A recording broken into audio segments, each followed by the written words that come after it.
listening to The Starting Zone, a podcast about World of Warcraft and the people who play it. And now, here are your hosts.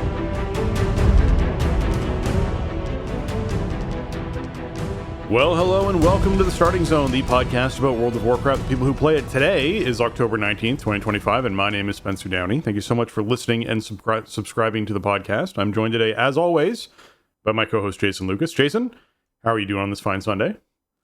Spencer, hello. I'm doing well. It has been a really crazy week for me with personal life stuff, tech issues, battling. I somehow still managed to get some decent WoW in, so despite the obstacles. So that's good, and it's good because there's just way too much WoW to play. There is.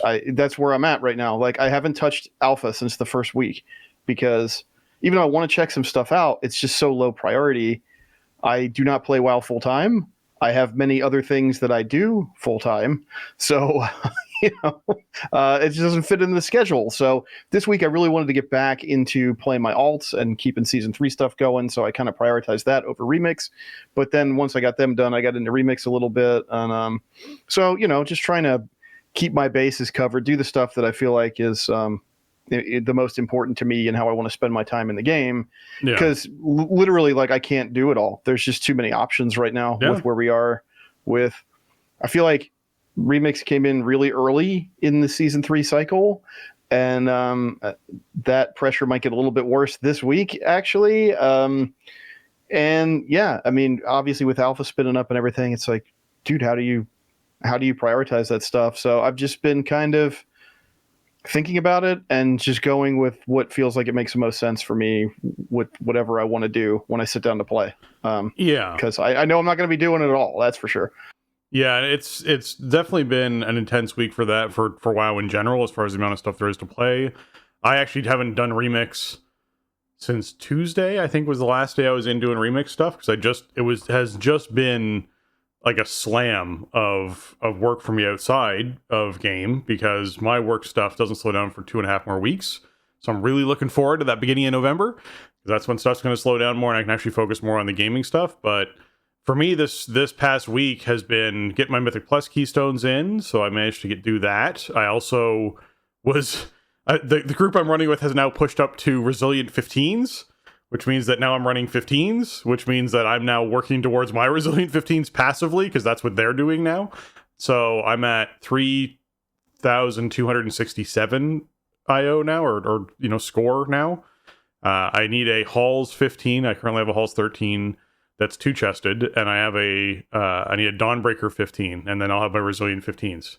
So if I get a Halls 15, I'll have Resilient 14s, and if I get a Dawnbreaker 15 after that, I'll have Resilient 15s. So I'm very close, which I think is funny that it's just kind of one of those things where, as our power level has sort of increased over time of us getting crests and upgrading gear and everything like that, and us getting more and more familiar with dungeons and it becoming more old hat and more comfortable with each other as a group, it's just that barrier of what your keystone cap is just slowly climbed. We did try some 16s. We were trying some of them, and one of the 16s we tried was Priory, and each toll was doing 11 million damage. And I was like, okay, so that pull after the second boss, where you essentially have, actually, that's the first boss, where you have 3 tolls at the same time, and they just sort of like one after the other stagger. It's like, okay, you're going to take 34 million damage in a 5-second window of time, because you can't line of sight tolls, which I've been asking for forever. Give us something that can like allow us to, counterplay this damage. So it's not just a consistent, here's a ridiculous amount of damage that hits everyone in your group at the same time. Oh wait, 2 seconds later, here's another one. Oh wait, 2 seconds later, here's another one. Like it's just not a fun thing for the game to do. But yes, that was we hit that point and went, yeah, this isn't happening right now. We'll see where we're at after Turbo Boost stuff launches, because we'll top of the show at some point here, chat about Turbo Boost to make sure everyone's familiar as to what's actually being boosted this week, because we had like the micro boost that happened 2 weeks ago, and then this is the actual boost that's kicking in to give people more power. So we'll chat about that a bit this week too. But yeah, Keystones for me have been a good time. I'm still enjoying them a lot. I still really enjoy the season overall. And it's nice to get, the Keystones in since we're still extending on Dimensius boss wise. We're, doing some phase 2 platform stuff, and that's about where the team is at as far as that goes. So we'll see what happens this week. And obviously they raid tonight and then tomorrow. And then when we hit Tuesday this week, we'll have the turbo boost to really launch people ahead as far as power level goes and see where the team's at next weekend. I think next weekend is probably the weekend that we'll be aiming to try and kill Dimensius. So we will see what happens. Nice. That's awesome. That'll be good timing. You get that wrapped up nice and early. Hopefully. Yeah. I mean, on our side, like raid this week, we started with Mythic because without a 3% buff stack on offer, just seemed to make the most sense while I could get people in. I know people don't really want to raid Sundays if they can figure out some kind of way to get out of it. So the heroic clear seems to be a good place to slot that in most weeks. So it went, raid was pretty good. We got pretty quickly back up through Lumathar, kind of. We wiped out a bunch on Tuesday, but I had some people in who hadn't killed it yet. And so, we just didn't quite have time. I think we killed it in a couple pulls to start Wednesday, and then we had a whole bunch of time to look at Forge Weaver, which we were actually doing the first phase pretty well by the end of the night. There's a lot of movement on that fight, a lot of positioning demands. People really got to be heads up about where they're dropping the ads off and stuff like that. So I think people were doing pretty well with it. I think it's definitely a killable boss for us, but I feel like the attendance and enthusiasm boss is going to wipe us before that happens. So we'll see. Tonight we're going to do our heroic clear for the week. I don't have enough signups to step into more Forge Weaver afterwards because it'll only take us maybe about an hour and 15 to clear, heroic if we have a critical mass of like mains and good players showing up to do it.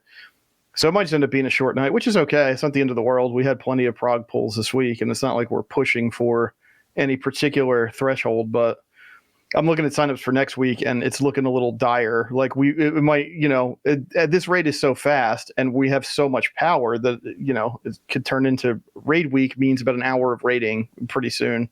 Grabbed a couple new recruits this week that seem like they might be a good fit for what we're trying to do. So that helps bolster us a little bit if they end up being consistent. But that's kind of where we're at this point. I can't make people want to log in and wipe on bosses. So I either got to find people who are willing to do that without a CE being in sight. Like we're not going to get CE. So do you want to come just Mythic raid because it's something, challenging to try? That's a tough sell. And so we'll see. Yeah. I think there's the potential that you might get people once the gear vendor comes out, because that's the other thing coming with Turbo Boost this week, is we'll have the gear vendor come out who want to buy a particular mythic piece off a boss, right? And so they can sort of see the potential in that of, well, maybe we can get to the point where we actually down soul hunters so we can buy our boots, or maybe we'll get to the point where we actually down, like once a particular boss you might need a trinket off of, or whatever it is, right? Like Lumathar alone, like just to buy the feather for people who don't have, or the whatever it is, not the feather, but the antenna. Thank you. Yes. The tool, the icon does look kind of like a feather, but it does. Like that's where my brain yeah. went to. But yeah, no, it's the antenna for people who want to buy the antenna. Like that has got to be a big motivating factor for people to be like, yeah, let's kill this boss so I can just buy my antenna and have an antenna. So like that's huge. So hopefully that helps out a little bit with some of that momentum as far as what's going on there. But yeah, I hope so. I really don't want to cut it to a single raid. Like I'm not done with season 3, and I know I have a bunch of other people that aren't either. But yeah, it's that tough spot that we always end up in. It seems like we end up in it faster and faster all the time. You'd think it would kind of start going the other direction. I mean, but we'll see what happens. If that's the way it is, like I said, I got plenty of other stuff to play, so I'll find some other way to spend my time.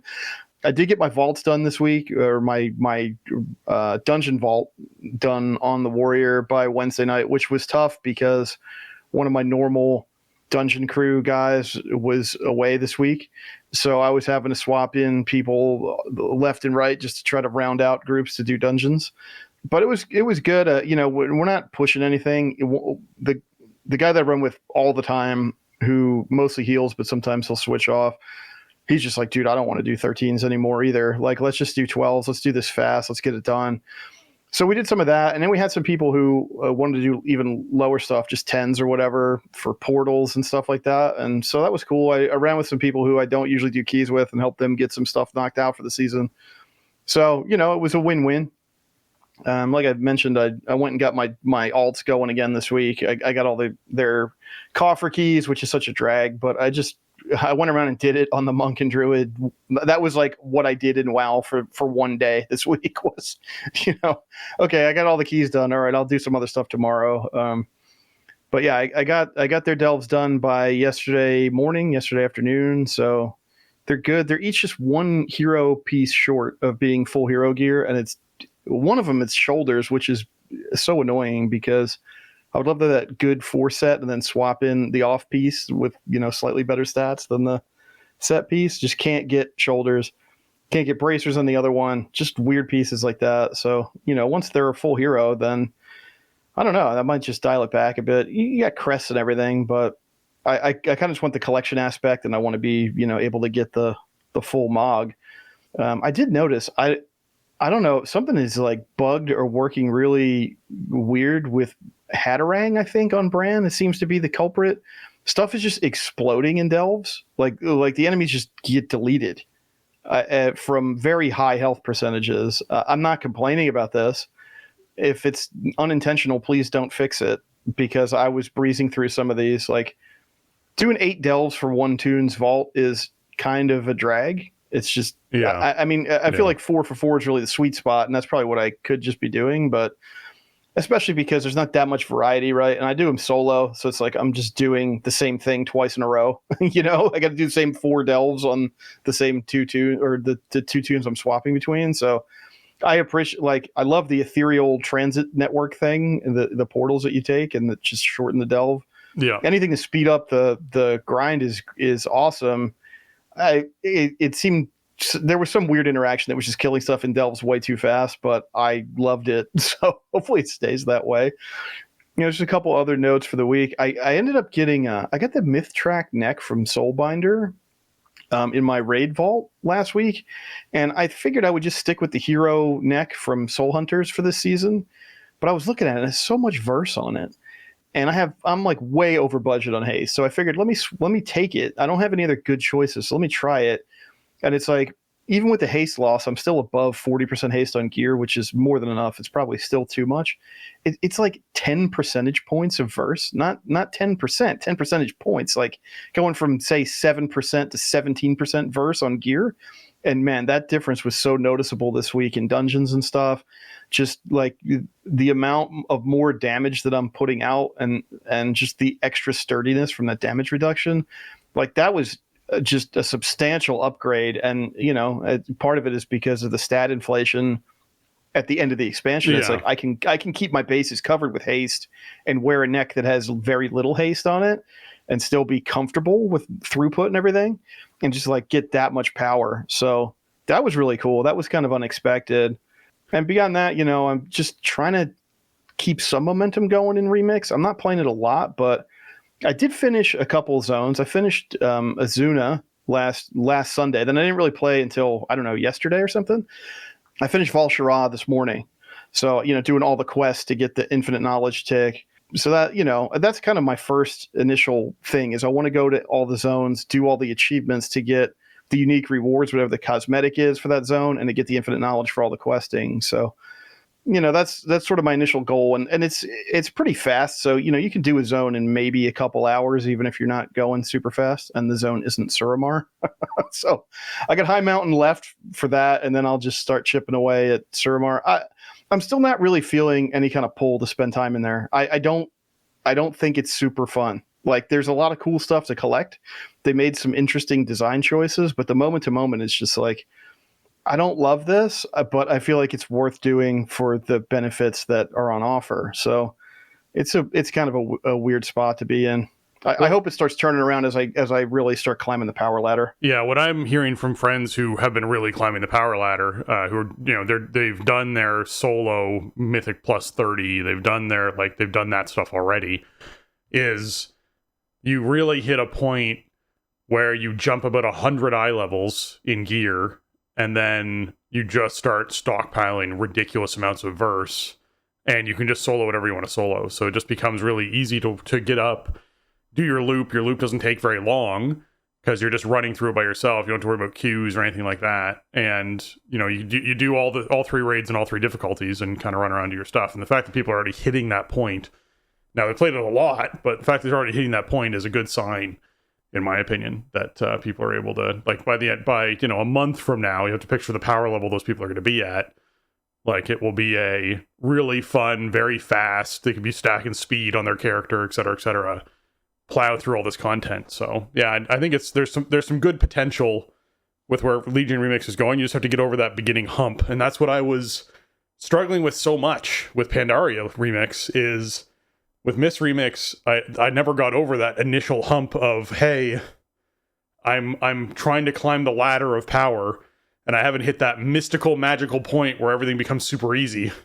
And I think Legion Remix is suffering from not as bad, but a similar thing of, I think they need to find a way to, and it might be in consumables that drop, where you're not getting permanent character power early on, but you're getting consumables that drop or items that drop that just give you a really large boost to your character's performance for, a 30-minute window or a 20-minute window or whatever it was.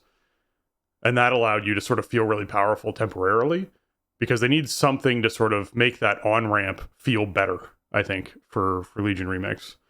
Because, I mean, and everyone who's listening to me who plays a lot of Legion Remix is going, come on, it's like, play the game for 12 hours, and then you suddenly hit that power point, right? And I'm like, yeah, but 7 hours in, it doesn't feel great. So, Yeah. And it's so much questing is really what it comes down to. Like, because on the way up, like, you really want to make sure that you're getting your infinite knowledge, right? You want to use your time efficiently, Yeah, that's the modifier that means that when you get infinite power, that you get more of it, right? And so a big part of that is doing Lore Runner, which means doing all of the main campaign quests in every zone, and doing maybe not every single side quest, but it's like basically most of the side quests in each zone. And, Legion's a big expansion, and that's a lot of questing. And so that's what I'm still working on. I mean, I'm doing other stuff here and there too, but, there's no substitute for that. That's like, 6 points of infinite knowledge right there that are currently available, or 5, I guess. And there's going to be more, it's not going to stop, because we're going to get Broken Short. We're going to get Argus. There's a lot of questing on Argus. Like, there's going to be a ton of stuff that you're going to want to play through. That's true, yeah. For questing to get the infinite knowledge. And, like, it remains my favorite expansion. I think it was the greatest era of the game. There's so much good stuff in there, but I played it a lot, and it's been a long time now, longer than it seems like, but it's just not just running around doing these quests and just ignoring all of the text, all the flavor. I'm not doing the bonus objective areas, because once you hit max level, it's like, well, this is just one really long quest that gives a cache. There's a bunch of shorter quests I could do for caches wherever. I don't know. It's just, it's not the kind of thing where I play a session and I log out and I go, man, I can't wait to play again. Or, I got to go to bed now, but tomorrow I'm going to get up and I'm going to go do this stuff, and it's going to be awesome. Like, yeah, you don't have that. I know that feeling. I know that hype experience of, like, you're going to bed planning, or either still living what you did today to try and figure out what you can do better, or planning exactly what you want to do the next day. And I'm feeling that with other games, but I'm not feeling that with Remix. I agree with that. Yeah, so I think that's kind of the hurdle for me. I mean, I'm starting to buy out a couple of the vendors and stuff. I don't know. I'm going to stick with it. I'm not cashing out on it, but I don't know. I think I'm just not far enough up the ladder yet. I have a lot of low hanging fruit to go in terms of knowledge, and I gotta be a little bit more consistent. If I gotta finish the other 2 zones, and I gotta hit the rest of the world bosses, and that'll be, that's 3 more points of infinite knowledge right there. And then you get infinite knowledge for hitting different infinite power thresholds, which obviously you hit them faster the more knowledge you have. So, like, that will all start kicking in a bit more. And I do kind of like the fact that when you get to a certain power threshold, when you start getting the motes from the quest, then your item level starts naturally ticking up just from you playing, because you get the motes from all kinds of different rewards. Questing, world questing and stuff seems to be pretty lucrative for that, because you knock out a bunch at once and then it's like, oh, here's 4 caches, boom, boom, boom. Sometimes they have 2 motes in them. Every 10 motes you get a piece of gear that's going to be at like your highest item level, and then you just start going up that way. It's totally random what piece you get, but I'm sitting down. If I have a couple hour play session, I know I'm going to get like a few equipped item levels if I'm consistently earning caches. So, and I think the infinite research system is great. Like having the dailies with the variety that gives you a lot of different rewards, some power and some bronze and all that. That's really cool, but it's just it's a tough sell when it's like, hey, play through like all of the content in this massive expansion again in a 3-month window. If you want to get all this stuff and have, experience this stuff, take this ride, and then come out of it with these cool, unique things, these things you may miss the first time around, and the stuff that's going to pay off in the future when housing comes out, a little bit later. It's like, yes, I want all that stuff. In the moment, I don't always want to get it the way that I have to. I don't want to exercise the method that I need to in order to get those rewards. So yeah, it's been a weird struggle for me the last couple of weeks. Well, and that's why I feel almost like maybe if they had consumables or something that really made things feel like they progressed faster to get a climbing that ladder, that might be kind of neat. Like I understand they have consumables in for like they have infinite power buff. How about that? Yeah. Well, basically, you get an elixir to get bonus infinite power for an hour, and then it's like, go do it, whatever, and that would feel really good, actually. Yeah, that's what I'm thinking of, because right now, like, yes, I understand you can get the different raid buff ones that you can use. You can get ones that boost, secondary stats by a certain amount. You can get a lot of little like neat little consumable toys, which is why my brain goes there, I guess. But yeah, I want one that gives me like, here's 200% verse for 20 minutes or something, right? And you're like, sweet, I'm going to drink this potion and just go like bananas for this next 20 minutes, blowing stuff up left, right, and center and feeling like I can tear through stuff. So if there's a quest where you're like, oh, I have to kill 30 of these mobs and it takes me 3 minutes per mob because I'm on heroic world, and that's I want to be on heroic world because I'm trying to gain experience still, and so I want to be participating in that. Suddenly you drink this potion and you're like, oh, I can knock this quest out in 5 minutes because I can just blow through stuff and it can be really fun. And that's, that becomes the solution to, oh, there's a hurdle that will not be a hurdle in 2 weeks if you keep playing the game regularly, right? Like that's kind of the way I'm sort of seeing that stuff. But yeah. All right. Turbo Boost. Turbo Boost is launching this week. It is coming out on Tuesday, October 21st. And they're lifting the quest cap, and Valor Stones become Warbound. And Mythic Plus drop rates for Warbound items, is doubled. So we're seeing a huge amount of improvement as far as that goes. The Ethereal Void Splinters that you can now earn through Mythic Plus dungeons and raids and delves and rated PvP, and these things fuel the catalyst, so you can then catalyze more things easily and get all the transmogs you want, or help your alts get their tier pieces in the same week, like a wild, crazy thing. So you can do all that. So there's a lot going on this week with Turbo Boost, eh? Yeah, this is what everybody's been waiting for, I think. I feel like this is a bigger deal than the caps or the tracks extending. I mean, like, obviously that is sort of the capstone power, but it hasn't been some explosion, with the caps in place. So, I think caps coming off is huge because, hey, you know what? If you're doing what I'm doing, which is enough reasonably high Mythic Plus to get a full vault of myth choices, you've been, smacking against that Gilded Crest cap early, and then you're getting like weathers for doing plus 12s or whatever. So yeah, this will be nice because I'll get a lot more bang for my buck here for the next couple weeks until I get everything to 8 of 8. And yeah, it'll be, if you want to switch tunes or whatever, if you want to put the time into doing the dungeons, you can get powered up really fast. Being able to swap Valor Stones around will be nice. I would love some more details on how these Ethereal Void Splinters are actually awarded. It just says they may be earned in Mythic Plus dungeons, the raid, delves, rated PvP. How frequently may they be earned? Is it guaranteed when you do these activities up to a certain amount per week or reset or some other amount of time? Is it just you do one and you get a charge? That would be cool. That feels like too generous for Blizzard to do, but I mean, that opens up a lot of possibilities for gearing up new tunes and collecting mogs as well. So that's awesome. I hope it is something like that. Like, I feel like it's fine to just, it's been a few months now. Pretty much everybody who I have 4-piece on tunes I don't even care about.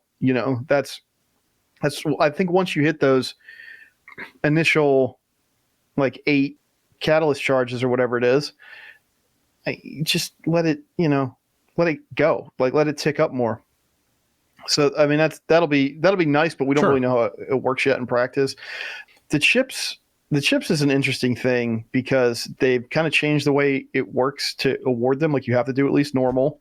That might be a barrier for some people, although it may result in a bunch of normal pugs forming up and going more consistently just for questing purposes. That's like, you only have to do the first 4 raid bosses on normal are not some huge high bar. So hopefully there will be, the community will have a solution to that. If you're somebody who's not a Mythic Plus player, we do still have the restrictions in place for the vendor. I'm not going to get into that whole thing about how these just aren't good this expansion. They're not, but at least it's something. And if there's that piece you've really been looking for, then, like a dungeon trinket, you can get it if you've put the work in. And the raid gear is pretty flexible as long as you're not looking for myth track stuff, right? Even if you do stuff on normal, you can get hero track stuff, which is cool. Yeah. So, yeah, although I wish it worked the other way too. I really wish we could have just had the really long upgrade tracks. That would have been great, but not this expansion. So I don't know what I'm going to do with my chips, to be honest. I think I pretty much have everything that I want. Let's cover how you get them first, right? So there's going to be 2 quests available this week, right?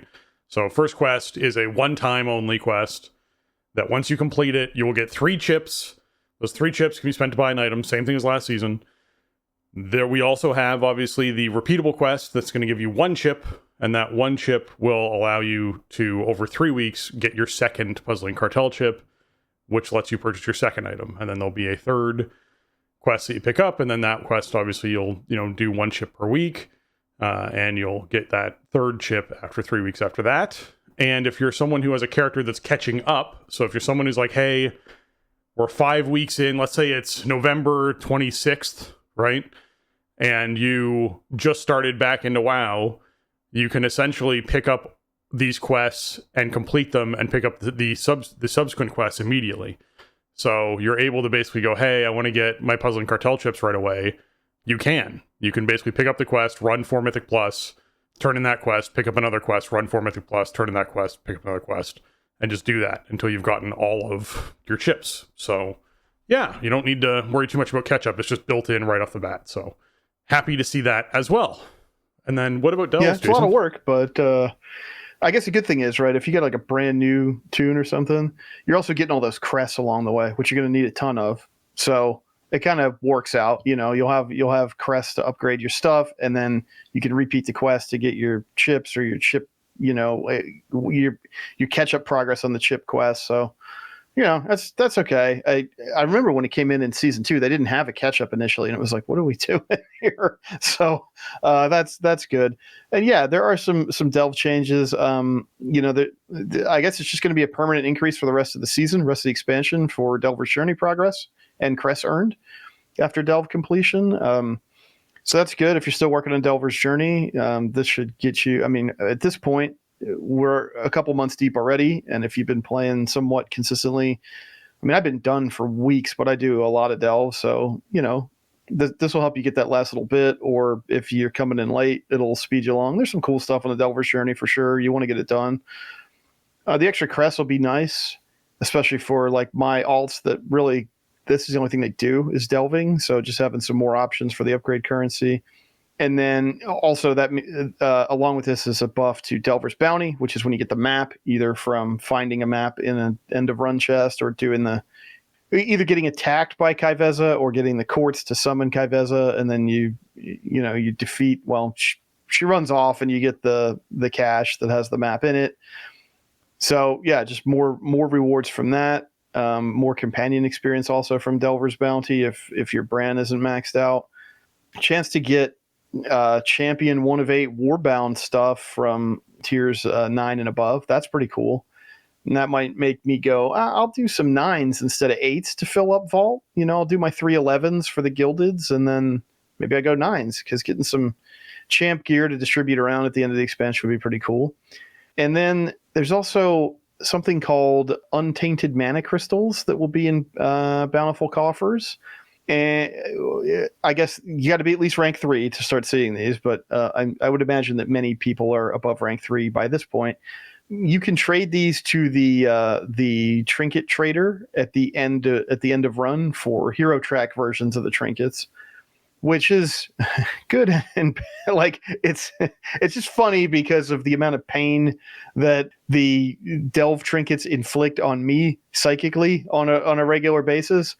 But there are some pretty good ones. Like, if all you're doing is delving, which is what my alts are doing, then all you really have access to basically is these trinkets. And there's some, like the foot bomb launcher's pretty good if your main, gameplay is doing delves, because the bombs do some nice splash damage and you're fighting usually a bunch of little stuff in a delve. So I think I will probably take advantage of this just to try to get get all the, why not just get as annoying as the delve trinkets can be, why not at least have them all on hero track and get like the best loadout I can get on those tunes? I'll still get a bunch more, but I think it's an interesting addition. Delves have been a big win this expansion, but I do think there's some issues with the rewards and gearing via them. I think this is an interesting step in the right direction. What I would really love would be, all right, we have this vendor. You can get untainted mana crystals if you've done enough delving and you're doing a high enough tier delve. Trinkets are not going to drop anymore. You're not going to get them out of end of run caches. Yeah. You can only buy them. Yeah. I think that would be an interesting way to approach this. It wouldn't really help the vault rewards, but I feel like a lot of us who are delving consistently, we just get inundated with these trinkets that we don't really want. Like again, I'm shooting for shoulders so I can catalyze them for hero 4 set on my monk. Right. Guess what I got out of my Delver's Bounty this week? A trinket that I already had. So, I think this is a step in sort of addressing some of these issues with the loot distribution, but it's also like, again, if you're gearing out a new tune or whatever, it could be a super quick way to get something decent, get your bases covered with some hero gear, which should help you, kind of continue to ascend or maybe get into other, more difficult multiplayer content, whatever. There's some cool twists, I think, on Turbo Boost this time from last time, just some little additions and tweaks that they're putting in. I still think it would have been better for the end of the expansion to just have the 16 out of 16 upgrade tracks and all the items and just let us upgrade it as far as we can get crests for. If we can earn gilded crests, then let me put it into this item and get it to, 730 or whatever. But just because we didn't really have that, we're not going to have that season 4-esque period of time where everything is on the table. Everything is like the power level just really creeps up. This is a nod to that. We had it in season 2 as well. It's not the same thing. I know a lot of people just check out in season 4. They don't want to play the same content over and over again. Season 4 is the season 4s in Shadowlands and Dragonflight were filler. It was to tide you over because there was no new stuff for you to play. It wasn't in lieu of some new stuff coming in. This time we're going to get new stuff faster, which is good, but it also means we have kind of some of these frustrations. I feel like they'd survive just, letting us go over the top for a couple months here, but it's going to be reined in some ways. But the cool thing is flexibility, I think, right? There's going to be more stuff you could do across your warband. It's going to be faster to get a character up to a certain level of power, maybe not the highest level, but you'll be able to quickly get them up to hero-ish level in pretty much every slot. And you'll be starting from, you get more champ warbound gear from all these sources. You don't even have to start trying to get veteran gear and start working up the gearing ladder with a tune, right? You play a tune that's in higher level stuff already. You get a bunch of warbound champ gear from Mythic Plus and Delves. Well, you drop it in the bank. Hero-based stuff from Mythic Plus if you're doing high enough Mythic Plus. It's going to be really nice for that. So you're doing 12s of Mythic Plus. You're going to be getting hero track warbound gear. is going to be huge. That to me is just massive. Yeah, for sure. It's just so like being able to move all that stuff around and just get get more of this stuff from a couple different sources. If you're in a mode where you want to get a new tune going or get, I don't know, switch mains, go ahead and into midnight or something, that it's going to be really good for that. And then, the extra, just getting up to approaching that 730 equipped item level will be kind of the icing on the cake for mains, and just, smooth everything out as much as we possibly can by the end of the expansion. Yeah, it's definitely going to be, I mean, Turbo Boost is named Turbo Boost for a reason. That's what it comes down to. All right, weekly event. Well, actually, before we hop into that, let's bump into actually fully the sounder of what's going on this week in World of Warcraft.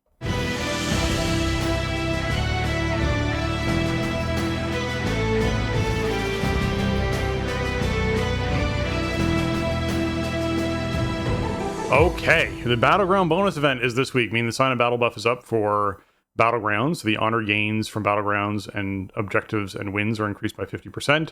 And there's a quest to win 4 random EGs, which gets you 5 marks of honor and 175 conquest. We also have Choose One Week this week, so folks are there in Dornegal picking up the quest outside of the inn, and that'll get you your Choose One, which could be a variety of tasks, but hopefully it aligns with something you're already participating in, whether that's dungeons, or that's open world content, or doing world bosses, or questing inside a particular zone, or whatever it is you're trying to do. Hopefully you have one on your Choose One options that allows you to sync up with that, because that'll be a really nice reward this week as well. We are looking at Deepwind Dunk for the PvP Brawl, so this is testing your dunk ball skills in Pandaria, where Deepwind Gorge is now basically just the northern and southern mine, which work as as like basketball nets, where you basically grab a ball and run out to the other person's mine and try and score on it. So, yeah, you race to the map's center, and you head out to the northern and southern mines and try and dunk on the other team's net, which is kind of a neat brawl. So, it's certainly a better version of Deepwind that is, the original version of Deepwind, in my opinion. Dragon carts around. I like it better, too. Yeah, I mean, of course, a disclaimer, we don't know if the brawls always actually work every week. True. So you see which one you end up in. Brawl. Yeah.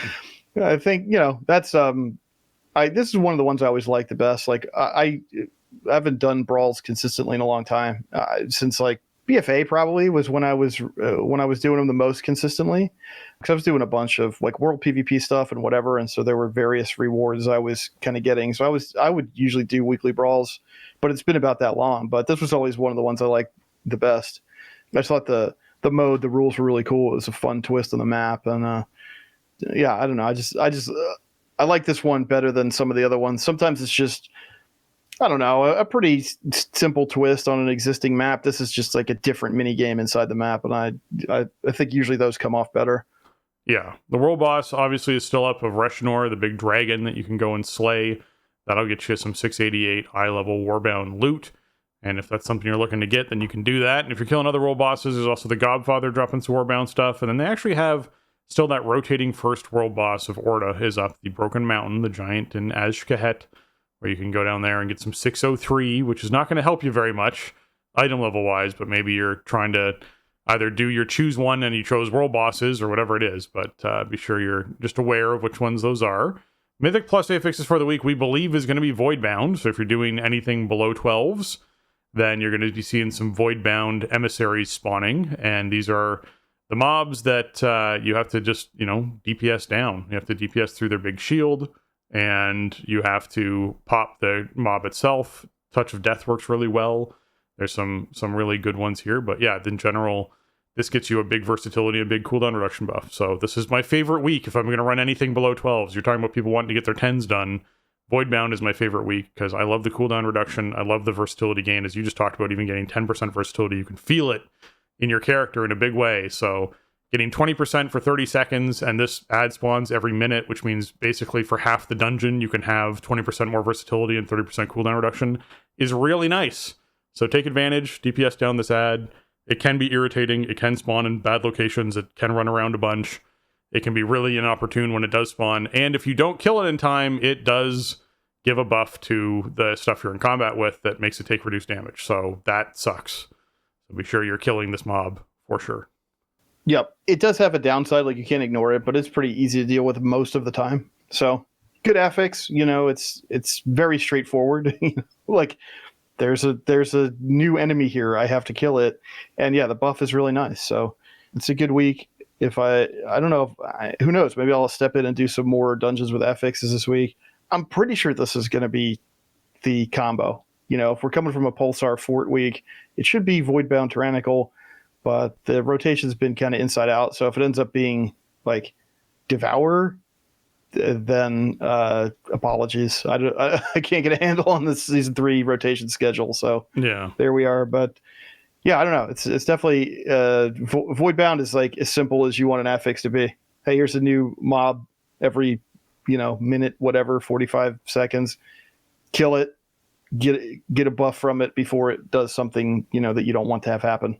yeah. That's it doesn't get any more straightforward than that.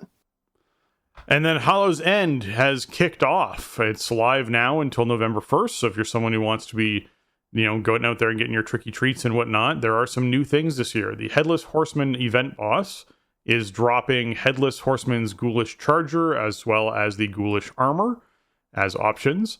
The vendor is selling off the Ghoulish Great Blade, the Ghoulish Blade, and the Ghoulish Bulwark. So if you're looking for any of those, I believe these are the same models as we see on the trading post at the moment. So I think this is a similar tie-in, just different colors, different colorations. This is the traditional dark, very dark bluish or black horseman armor with the green glow is the stuff that drops from this event. Right. The stuff on the trading post it's like a lighter scheme with like a whitish glow almost. But yeah, so the way they did it this year, it's pretty cool actually, because every time you kill the Headless Horseman event boss, you get a piece of the Ghoulish Armor Mog per character per day. So I already have like 3 pieces of this because I did it on 3 tunes yesterday. Right. So you'll be able to get the set pretty quick, especially if you have some tunes to cycle through. The new mount, which is like the super up-resed HD Horseman horse, is the once a day chance with streak protection. So the more times you do it within the event per day per account, then the higher chance you have of it dropping. But you don't get any benefit from spamming it on a daily basis. So make sure you get in and get your daily kill in, get your daily cash, and good luck to you. The new vendor stuff is, it's swords and a shield that match the armor. They're really cool. They're 100 tricky treats each, and that's all the new stuff this year. So that's not too bad for, the collectors for like me with the holiday stuff. I already bought the Bulwark yesterday because I just went around and trick-or-treated on one of my tunes. You get if you do the intro quest for the holiday and a slate of dailies, you get about 40 tricky treats just from that. And that's pretty good. And there's candy buckets in Kaz Algar. There's they added them in Dragon Isles too. So there's a ton of trick or treating to be done if you just want to grind out the new stuff. It's not too bad. I think what I'm gonna do is just kind of one tune each is gonna get each of the items, and I should be done with tricky treats in a couple days. And then I won't have to think about it. It'll just be daily horseman until the charger drops. So I like the additions this year. It should be pretty friendly if you're trying to just stay updated without, dumping endless time into Hell's End. But yeah, just keep that stuff in mind. Definitely do it once a day. And if you want to get the armor fast, just cycle tunes through, because not only do you always get a piece for the first kill of the day per tune, it's a piece you don't have. So you're not going to get doubles. You're not going to be missing one. Just go through and do it. I don't know how many pieces are in the set, 9 or something. So just go through and do it that way, and you can get the whole Mog set without even having to do anything special. That's really cool. Yeah, no, I'm definitely excited with how they've accelerated this and not thrown so much stuff on the vendor that it's like, oh my goodness, let's 9 or 10 tune this event to try and make sure you get everything. It feels like it's in a really good place. And yeah, the stuff from last year, be sure you're getting the tricky treats of Kazalgar achievement done. That's 18 new buckets that are right there that you can grab.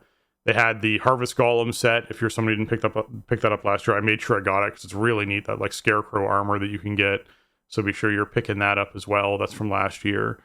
And then there's a lot of other vendor stuff you can buy that's customizable, different looking stuff. So be sure you're checking out the vendors to see what's there. And as Jason mentioned, you got the Headless Horseman event you're doing on a regular basis. That's dropping 668 eye level stuff, which isn't half bad for a queue in, kill it in 3 minutes, and get out kind of event that's there. It's great. You can get a 2% buff. Sorry, a 10% buff for 2 hours from burning the Wicker Man outside of Stormwind and Undercity, and that's an experience buff. So you can just, if you're looking to level something up, then you're not doing Legion Remix. Be sure you're picking that buff up because that's going to help you out a lot as well. So be sure you're getting that. And yeah, this is one of those events where if you haven't been participating for a while, you probably have thousands of tricky treats worth of stuff to buy because there's just huge amounts of stuff on vendors. So I'm sure there's stuff in there that you would find neat to pick up and check out. And this is where people get their like Xavius and Deathwing, transformations that you can buy. So all those transformations there, you're going to have a ton of wands in your bag that you can, slap your other people in your raid team with to turn them into skeletons and pirates and all sorts of fun stuff. So collect those up. I still have the Easter one for turning people into rabbits. I still just randomly turn certain people in our raid group into rabbits every now and then, which I think is hilarious. And it's just, you hang on to those things and you can use them in silly situations and have some fun. So definitely enjoy yourself some Hallows End. All right, notable hotfixes for the week. We have some dungeon and raids ones here. So in Halls of Atonement, they fixed an issue where the visuals of Halkias's ability, Crumbling Slam, would disappear if players jump too high. I'm looking at you, Demon Hunters. I can't think of anyone else who could jump too high, but who knows? The Operation Floodgate Waystone unlocked after Giesel Gigazap now functions correctly, and they resolved an issue causing Kiza Quick Fuse to rarely cast the BBBFG at unintended locations. And then in Dawnbreaker, they resolved an issue where Radiant Light could fade from players after defeating Rashanan prior to Lamplighter's skiff arriving, resulting in unintended deaths. So basically, you kill the last boss and then you just die because you did not get the skiff in time to escape up to where you actually get to loot the chest. That sucks. That has happened to me so many times between season 1 and season 3, although it hasn't happened lately. And then, even prior to this hotfix coming in, I did Dawnbreaker a couple times this week and it didn't happen. So hopefully this is finally fixed now. In season 1, it was like a coin flip.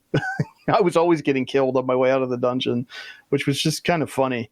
But yeah, I don't know, just some weird stuff like that. I mean, Dawnbreaker is a really janky dungeon. I love it personally. I think it's super fun to tank, and I don't mind the jank. But yeah, this was just one of many things that you just never really know what's going to happen when you go in there. Yeah, exactly.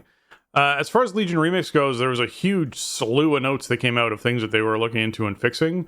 One of the ones I noticed that sort of stood out to me was, actually, before I talk about that, renown for the reputation gains for Manaforge Vandals are now greatly increased for players significantly behind the cap. So if you're someone who's trying to catch up on raid rep, you can catch up substantially faster now. I just wanted to point that out for folks. That was part of the hotfixes they snuck in there. But in Legion Remix, the pets and mounts exclusive to Legion Remix are now indicated as such in their tooltips. So if you're trying to figure out what pets and mounts that are exclusive to Remix in particular, so you're picking those up, you can actually see that now in the tooltips. So you're not like, I'm buying something that I could go back and farm in Legion currently and isn't going away at the end of this event. So the limited time stuff is now labeled for mounts and pets as the limited time stuff, which is big. It's so great. You're like, once they put this in, I was like, okay, I'm going to start spending bronze now. Yeah. Because I was initially just holding on to everything I was collecting because I'm like, I don't really know what I want to buy. I don't know how to approach this. Then they added this and I went, oh, okay, let me buy everything that says Legion Remix on it first. Yeah. Because that's the stuff that is, I know I have no other avenue to get it. So that's a nice addition. Really helps you keep track of how you want to approach, bronze spending and just organize your priority list. Makes it really easy. Yeah. They also added a substantial bonus experience to the first per day random time running dungeons on normal and heroic, available through the Dungeon Finder. So you get if you just run one dungeon a day, you get a huge experience boost off of that one dungeon. I was already gaining like a level and a half, so I'm imagining now this is probably like you're going to gain 2 levels or 2.5 levels or something like that. That's pretty wild just for doing one of those time running dungeons. So that remains one of the big ways to participate in Remix is by spreading out the amount of things you're doing, right? It's doing all of just focusing on one path and one avenue is actually the slowest way to do Remix, and spreading yourself out a bit more and being like, oh, well, I did the normal raid, and I did the, a heroic dungeon, I did a Mythic Plus dungeon, I did just keep spreading yourself out is actually the best way to do it, because there's all these individual first-time rewards that you sort of knock out in a lot of those cases, so be sure you're participating in that if you're trying to level up quickly or trying to gain power quickly, as far as that stuff goes. All right, as far as artifact traits go, the damage and healer specializations now gain 20% damage and healing from all artifact traits. These are the first round of changes aimed at increasing the value of damage and healer specializations in Legion Remix, particularly in group play scenarios. Additionally, changes will be available with Phase 2 Rise of the Nightfallen next week, which is this coming week. Call of the Legion, the Infernal Flare's melee damage has been reduced, the Infernal Flare's leap damage has been increased, and the Infernal's Soul Stealer's damage has been increased. The Naran's Everdisk, catching the disc now increases the subsequent throws by 50% up from 30. Light's Vengeance had its damage increased by 50% and healing increased by 20%. Vindicator's Judgment had its damage increased by 50% and healing increased by 20%. And High Mountain's Fortitude, the percentage of damage converted in Fortitude has been increased by 10% at rank 1, which was 5%, and 15% at rank 3, which was 10%. So that's big as far as these changes go. So it's good to see that they got, basically getting the memo of, hey, people want even more power earlier, and this is a way that they can sort of give it to people. So glad to see that happening. Yeah, I mean, sort of it's funny because one of the issues has been like tank specs have just been sort of objectively correct to play in the early days of Remix, so they wanted to adjust that, but I feel like part of the problem really was just like, well, that was true because they were able to survive stuff. Yep. And so this is a lot of damage increases and whatnot, and there's more changes coming this week that aren't published yet. But yes, like the damage and healing from the traits is great, but it's like a health pool thing maybe that needed the adjustment more. I don't know. I mean, I think at a certain point it becomes irrelevant because you'll outpower the content so severely if you're playing the mode. But then again, like you need to be motivated to continue to play the mode. So if you're having frustrations, then you're never going to get to that point where everything's trivial. So we'll see what else is coming. I think people really don't like to be in group play. It's like, oh, the tank is doing the most damage by far, which may still happen because you have, because of the way that Remix works. It's a function of how much time you put in is how powerful your character is, right? And the power just keeps going up and up and up. Well, who put the most time in the earliest is the people that were, playing tanks and being OP and, soloing stuff or whatever. So, it may be hard to catch up. But, I do think this is a thing they need to keep an eye on. And also, I think that the longer that Remix goes on, the less it's going to matter. But, we'll see how it continues to feel, and we'll see what adjustments come in this week. Yeah, I imagine at a certain point, DPS will start catching up to tanks. That there's just this somewhere a month and a half or whatever is down the line, that power creep hits that point where it's like, well, DPS just have so many more abilities that they can press that do damage than tanks do, and every single one of those abilities is benefiting from this versatility buff that they're all gaining.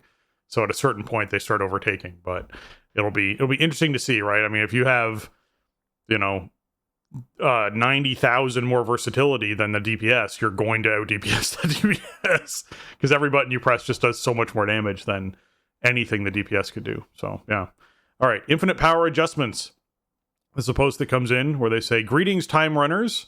Due to an oversight in our loot table setup, some activities, particularly elite farming, herb gathering, and mining, were unintentionally yielding far more infinite power than intended, which led to a small subset of players accumulating infinite power well beyond the intended thresholds." I think this is hilarious that the people who were mining and herbing, casually just having a good time, were gaining ridiculous amounts of power compared to people who are out fighting things. Elite farming, mining, and herbing are valid gameplay choices. However, we've made the following adjustments to restore balance to the system and ensure a healthy game economy moving forward. Infinite power earned from elites, killing elites, Mining and herb gathering had been lowered. Characters with over 10 million infinite power have had their infinite power reduced to 10 million. Thanks for your understanding, and as always, we appreciate your continued feedback and support. So people had gained over 10 million infinite power through just like no lifing, herbing, and mining is what I'm hearing from this. And they're trying to bring those people not like in line with other people, but at least down to a point where other people could catch up to some level with what they were doing. Remember the Timeless Isle frogs at the beginning of MOP remakes? Yes. Yes, I do. This is the new frogs, even though it wasn't mindlessly farming frogs. It was this suite of activities, mining and herbing, and also elite farming. Like, it's funny because they left gathering in, which they didn't do in MOP remakes. And so it's kind of funny that ends up being the thing that was sort of the broken power farm at the beginning. And obviously, like, there are a lot more elites and rares and stuff across Broken Isles than in MOP generally. So it was just, sort of Timeless Isle was a test case for that kind of outdoor world gameplay, and then they sort of applied that everywhere. And then with World Quest and everything coming in Legion, they really took it to a different level with the amount of stuff to find in the world and different stuff to fight or whatever. So yeah, it's kind of funny that they ended up being the new frogs, but good call. I don't know. I think I have like 300 plus K infinite power. Again, I'm not playing remakes like a lot, but I'm nowhere near a million, let alone 10 million. It's just an absurd amount of power from that. So I think if you got dinged with this, you're probably still okay with your 10 million infinite power. It's probably fine. It's just funny how this is two of these events they've done now, and there's these like anti-fun, anti-gameplay loops that are super efficient for power farming that they end up having to shut off. It's just funny that they don't get identified in advance. Because I don't remember this. I don't think sparked as much kind of complaint, but like in MOP remakes, like people initially they were like doing the frog farm and complaining about it, and it's like, well, just don't do this then. Like remix will still be fine for you. You don't have to do this, but it's that min-max kind of attitude that games like this make us have, right? It's like, well, this is the shortcut. We've identified the shortcut. We're going to take it. Doesn't matter if it's fun. It'll pay off later. I understand why Blizzard wants to shut that down. They want you doing all kinds of different stuff in the mode and stuff with other players, and that's why all of this exists and is built this way. So 10 million is still a lot of power. I'd be happy to be sitting at 10 million power right now. Yeah, no, I'm with you. I think that'd be really nice. I'm going to jump ahead to Midnight Alpha development notes, because I want to be sure I covered this. There's a new phase, obviously, that we're slowly entering into. So now template characters are level 83, and they max out at level 88. And they have Harandar and Eversong Woods as zones that can be explored. The story and quest stuff that's in there, they now have a level up campaign and local stories for those areas. With housing, there was a little interesting flub that happened. So last week we were supposed to, on actual PTR, have housing access for everyone for the week, which turned into housing access for everyone for a day. And so then that happened. But what's happening here in Alpha is, due to performance concerns, they've disallowed decorations with lights from being used outside. When they're going to be spending some time trying to optimize exterior light decoration and hope to enable them post-launch. I feel like this is one of those, hey, everyone has that neighbor who just like blankets their house in lights and it's blinding and irritates everyone. That people were doing this is the only assumption I can make here, and they went, it's the Clark Griswold situation from Christmas Vacation. Yes. Yeah. That's exactly what it is.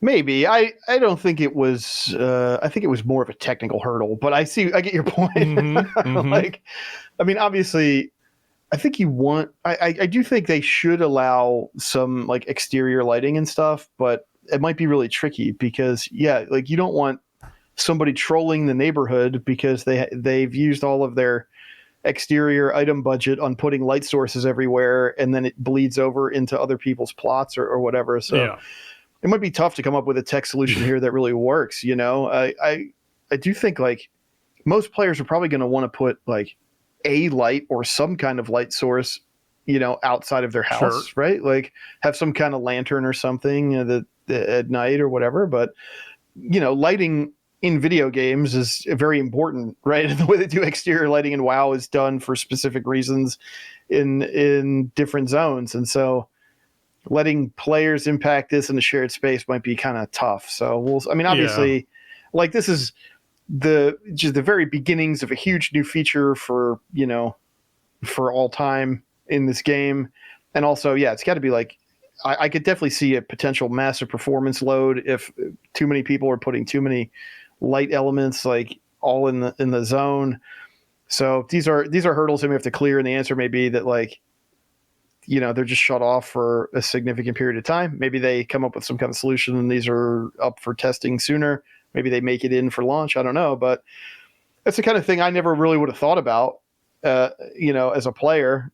But then as soon as you see a note like this, you're like, oh yeah, that makes sense. People could put lighting stuff in their exterior plots.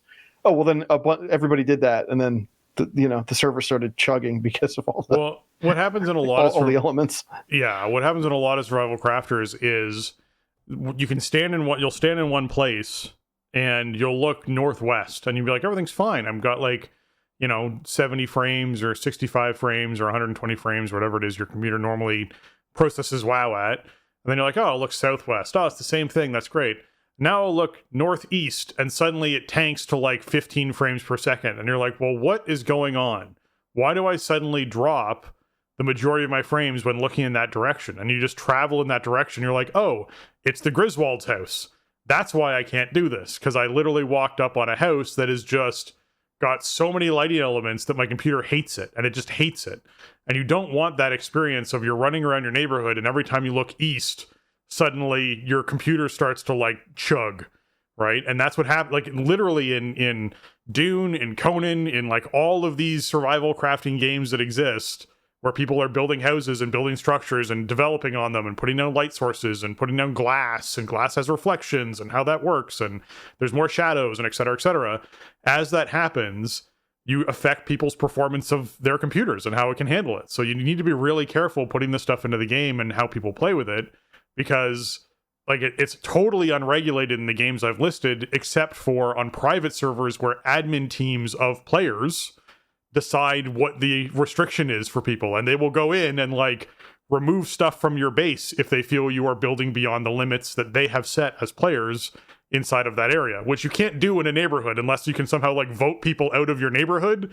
Then your whole neighborhood could get together and be like, you can't have more than 8 outdoor light sources. And then as soon as someone does, you get the HOA for Azeroth coming in and going, hey, you got to cut back on the light sources or we're punting you out of our neighborhood. I don't know.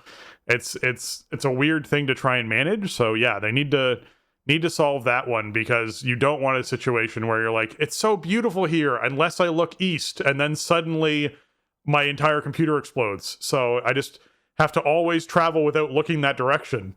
You travel walking backwards or with your camera spun around every time you run east, whatever it is. You just don't have to look in that direction, right? It's brutal. So yeah, yes. That's obviously not the kind of experience they want to offer to players. So exactly. If it means restricting things, then that's probably going to have to be the winning choice. Yeah, exactly. So, yeah, just an interesting note as we sort of begin this journey with this system coming in and players using it. Yeah, we'll see what they end up doing to help with that. The room placement costs have had a pass and are now enforced. If you're currently above the limit of the amount of rooms you can place, it will automatically downsize you, so it'll shrink your house for you. But you won't be able to place any more. It won't shrink your house for you, but you won't be able to place any more rooms until you're under the limit. So if you're someone who built some ginormous, mansion, sort of, TARDIS thing where you walk into this little house and it's this giant expansive mansion, you that is now your home until you remove rooms and choose to move it around. Don't touch it and leave it alone, or essentially cut it back and build to see what actually is going to be feasible, because what you've built is not going to be feasible post alpha or even post this phase. I don't know if they're going to do a wipe at some point with this stuff, but they might. Who knows? Okay, they fixed issues where players can no longer steal each other's houses. Apparently there was a whole bunch of rogues out there that were just stealing people's houses. So I'm glad that got resolved, because that's a pretty critical issue. This is why I like alpha. For this right here, this is why imagine the game launched and people were stealing other people's houses. How weird and messed up that would be, and how many people would complain immediately. They caught this in alpha. Great. Yeah, you can't ship this, right? Like they can't be in the live version of this. So I don't know. There was some like behavior you could do that would end up like just giving you control over somebody else's house. So that was not ideal. Yeah. That's pretty funny. I mean, pretty funny though, but definitely not the product that we're looking for. And as an example of it going live, Dune, it went live with people having a similar weird little workaround stuff you could do to steal people's vehicles. So someone was walking up and like stealing someone's ornithopter or buggy that they had and just driving off with it because they could somehow do a workaround to get themselves onto the permissions of the vehicle and then just take it, which was bizarre. But yeah, that went live. So I'm glad this did not. I'm glad this was caught in alpha, because that stuff is not fun. It's not fun. No fun. No, yeah. I mean, I would imagine like a cool thing about the way WoW housing works is you can kind of pack up and move your house right to a different neighborhood, a different plot or whatever. Right. But if somebody else has control over it, then, if they mess up your house and you don't have a template saved or whatever, then, it could be a lot of work to reset it up the way you wanted it to or whatever. And I mean, geez, like somebody could be doing it even maybe unintentionally and they don't understand that they're, that they stole your house and are moving stuff around in it. You know what I mean? Oh. So that's a really interesting bug. So I'm glad that they identified that as early as they did. Yeah. Known issues. Just one to highlight here is that dyes are currently not working. They know that's an issue. It's going to get fixed. I'm aware of it. You can actually still go to dye something and see all the different color variations. Just when you try and apply it, nothing happens. So just be aware of that. That's a thing they know about that's happening in there. As far as delves go, the Grudge Pit and Gulf of Memory are now open for people to check out. And they have gone in to the class sets. They've started basically putting in some of these tier sets for people to start to check out. And I'm not going to go through the set bonuses because they're all going to change a lot, but they did talk a little bit about their feedback that they want to receive and their mentality behind it. So as class sets come online in Alpha Realms, we want to make players aware of our philosophy for the season. We are keeping class sets fairly simple as specializations have undergone a lot of changes in Midnight. With the explicit goal of avoiding extra auras to track, they should still be impactful and exciting. So please let us know if any of the sets feel like they're missing the mark post feedback on the forums, and thank you. So yeah, if you're someone who wants to start looking at those, not all of them are up there yet. I think there's just like 6 class sets that are up there now or something like that. Something like that. Yeah, it's just a few classes, yeah. You can check those out, see what those feel like for you, and whether or not that's something that you're wanting to track. I feel like this is like standard. Yeah. I feel like the first set bonuses of an expansion are always pretty straightforward. Just kind of like, hey, that thing you do it a little bit better. Or like this cool thing happens when you do a thing you're already doing. So that's, I think the avoiding extra auras to track, that makes me think of like season 2 set bonuses, the jackpot stuff and whatever, which was a little bit more complicated. You'd proc these windows and then you'd want to take advantage of the windows by doing something specific in a lot of cases. Seems like we probably won't see that kind of design. No big surprise here to me. I'm sure like the bonuses are going to come out and people are going to be like, oh, these bonuses stink. And it's like, it's the first tier. They're always like this. I feel like, going back expansions, a lot of times the sets are just they're just kind of there, they just bolster you in some way, but they don't add a lot of gameplay. So I don't know. That's a tough thing. I think that's part of why they moved away from doing class sets for a couple expansions and then brought them back, because it's hard to make them unique and interesting and worth it. And I think they're in a spot now where like players expect them, right? I don't think you can get rid of them again. It was an experiment to try to get rid of them for a while for BFA, most of Shadowlands. I don't think players liked it. I think they like having something to collect that builds on their class identity, builds on how they play the game. And if the bonuses miss, they miss. But I think we'd rather. I mean, speaking for myself, like I would rather have boring set bonuses, but like warrior themed armor and set bonuses that impact my class spec, hero talent, whatever, than not. I'd rather have them than not have them, even if they're not incredible. So. Yeah. That's what I'm kind of expecting, I guess, moving into Midnight is just simple 2 and 4 set that just make you more powerful and help you, climb up that ladder and get your stuff done for the season. Yeah, so class sets are an interesting one for me because I agree, just having static auras isn't really fun. I'll also say that currently what we have for Boomkin, which is a very RNG based system, isn't very fun. Where, I think the objective was, ooh, there's going to be these surprising moments where you just got really good procs and it'll feel really good. And you're like, yes, but by relying on procs, you need to be sure that minimum amount of proc number is good enough that people are never in a situation where they have 0 procs or 1 proc. Because then it just feels bad in general. Like the whole thing just feels really bad. And it means you're really inconsistent. So pole to pole, your damage could be wildly different in a really big way, depending on what that is like. So I do feel like there needs to be some attention paid to things that lean into RNG, because that surprising moment is great when it can happen, but it really sucks when it only happens 10% of the time for some players, or only happens 5% of the time for some players. And then other players are, not having that happen. And it's also very confusing inside like a raid environment, for example, where you're like, why is that X of my class, the co-partner I have, like 2 Boomkins or 2 Hunters or 2 whatever, that are playing the same spec with the same talents and almost the same gear, why is one doing like 30% more damage than the other one? And it's like, well, you can look at rotation, look at other stuff, and a lot of that aligns really closely, but this person's just getting better procs. And you're like, well, that just feels bad. Like, it just genuinely does. It felt weird and bad during Shadowlands when it was like, who proc new moon? Like, who procced a full moon? Oh, hey, this Boomkin procced a full moon. So now they are dramatically ahead of all the other Boomkins for this poll. But next poll, this other Boomkin proc full moon, and now you didn't. So now you're dramatically behind all the other. Like, it isn't super fun to me. So I feel like what I look for in tier sets is that from season to season, they change up the priorities of our class, which I like a lot. So as opposed to having to go, we're going to completely redesign your class so that it's new and interesting to play in some different way mid-expansion, they go, here's a tier set bonus, and the tier set bonus is going to make you rely on casting this one spell a little bit more than the other, or it's going to make this one spell higher damaging this other spell, or when you cast this one spell, you now want to weave in this spell you hardly ever used before, because that's going to actually change up the way you're playing your class. And I think that's where set bonuses and tier sets really thrive, is in a way when they can midway through an expansion change up your rotation a bit and kind of make things a little more dynamic and interesting for your class.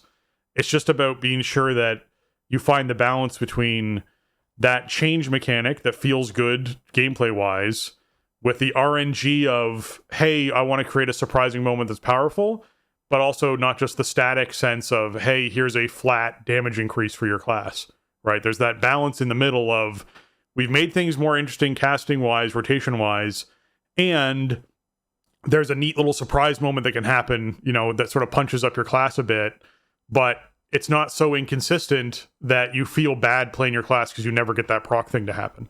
So like it's a tricky balance to do, but I like getting stuff out here this early, like they have in alpha, where folks are able to look at these and go, hey, I've now tested my class set a whole bunch. This doesn't feel good. Let's change this a bit. Or you're making me cast a spell I never want to cast because it's a 4-second cast and it sucks to have to cast, or whatever it is, right? Or movement on fights just don't align with this, right? Yeah. I will say, I know it's just a few classes, but it's really early to have 2 and 4 sets, I feel like. Yes. Like third week of alpha, so that's cool. I think the more time they let players see it and see what they're thinking and mess around with it, then, the more feedback they can get to a better result. So that, I think the earlier you can get stuff into any kind of public testing really benefits WoW. So it's cool that they're already there, even if it's not every class yet. Yeah, I'm pretty pleased about it myself. Okay. As far as Taunt goes, Taunt got itself a bit of a revamp, which has been very interesting because we've been suffering pretty much this whole raid tier from one of our tanks either pulling threat off another tank accidentally, or just like, hey, I happen to get really good procs with my tier set bonus or whatever it is early on, and just rip threat, and it doesn't matter, what you were doing before that. So what they've done here is they've gone that taunt and pet taunts have been updated to have a minimum of a 6-second duration, so they last a bit longer, and They increased the threat generation by 400% up to 800% from the 400% it was at previously. All tank spell tooltips have been updated to reflect that threat generation is increased for the duration of taunt, which means that these other abilities that you use while taunt is up on the target will also generate additional threat by that 800%. So it's a huge amount of additional threat. So if you are using Challenging Shout, Dark Command, Dark Whisper, Death Grip, Disrupting Shout, Final Stand, Force of Nature, Growl, Pet Growl, Hand of Reckoning, Provoke, Seethe, Suffering, Taunt, or Torment, those abilities will all do increased threat generation while taunt is active on the target. That 6-second duration is active on the target. So this should substantially make it easier for people who have currently taunted a boss to then not only grab threat for that 6 seconds, but then keep threat by hitting these other buttons while taunt is up on the target. Yeah, I mean, I think these are great changes in the ecosystem or in the world that we live in currently. Because was it Shadowlands? Was it that expansion? They started messing with the threat knob again after sort of ignoring it for a while, but they didn't really add in a lot of new tools for threat generation. There are few abilities that have bonus threat these days. That used to be a big thing back in like Wrath of the Lich King or something, right? When the threat minigame was really, that was what tanking was. You would survive with your spec and gearing choices, and your main goal was to just do more threat than everybody else. The game obviously doesn't work like that anymore, not by a long shot, but for some reason they wanted to put more threat pressure back into the game at that point in time. So, and that's created some weird situations. They've had to continually step that back over time because as we have gear and stat inflation, we have a squish coming up, which may help. But like, as that continues to happen, then there are many situations where DPS like outpaces tanks, right?